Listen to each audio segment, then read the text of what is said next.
बारिश की वो रात बहुत भारी थी।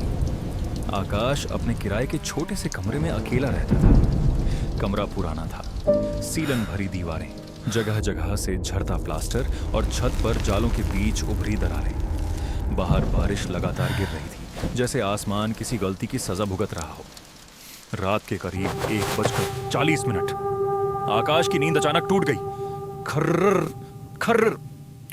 छत के ऊपर से कोई आवाज आई, ऐसी आवाज जैसे कोई नंगे नाखूनों से सीमेंट को खुरच रहा हो। आकाश सीधा बैठ गया, दिल जोर जोर से धड़कने लगा। उसने कान लगाया। खर्र खड़। आवाज अब ठीक उसके सिर के ऊपर थी। चूहा होगा, उसने खुद को सोचा। पुराना मकान था, बारिश में जानवर निकल आते हैं। वो करवट बदलकर फिर लेट गया और आंखें बंद कर ली। तभी आवाज बंद हो गई, इतनी अचानक जैसे किसी ने मुंह पर हाथ रख दिया हो। कमरे में अजीब सी खामोशी भर गई, हवा तक रुक गई। आकाश ने राहत की सांस ली और सो गया। उसने नहीं देखा, छत की दरार धीरे धीरे और चौड़ी हो रही थी। कुछ देर बाद टप, उसके गाल पर कुछ गिरा, गरम, चिपचिपा। आकाश की आंखें खुली, उसने उंगलियों से छुआ। काला, गाढ़ा खून नहीं था, उससे भी बदबूदार। तभी छत के अंदर से एक धीमी फटी हुई सांस की आवाज आई।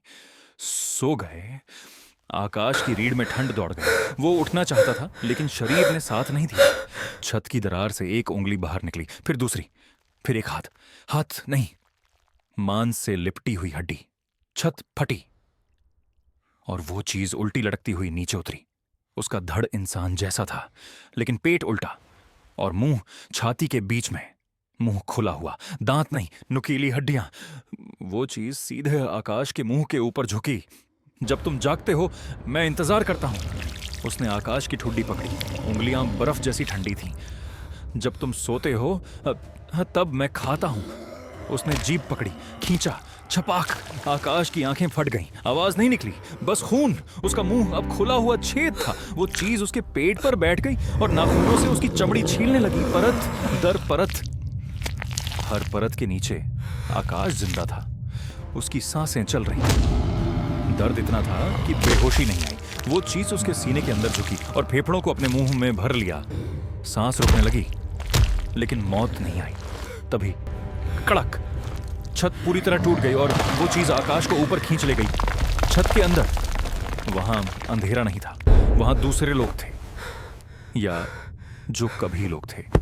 कुछ दीवारों में जड़े हुए, कुछ उल्टे लटके हुए, कुछ सिर्फ चेहरे। सबकी आंखें खुली थीं, सबकी सांसें चल रही थीं, सबकी आवाज नहीं थी।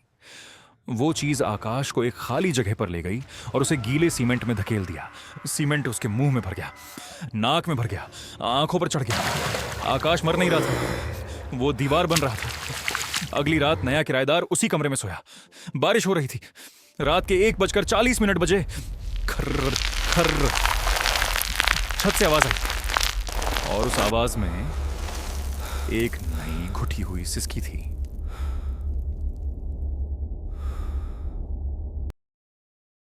क्या लगता है वो नया किराएदार बच पाया होगा?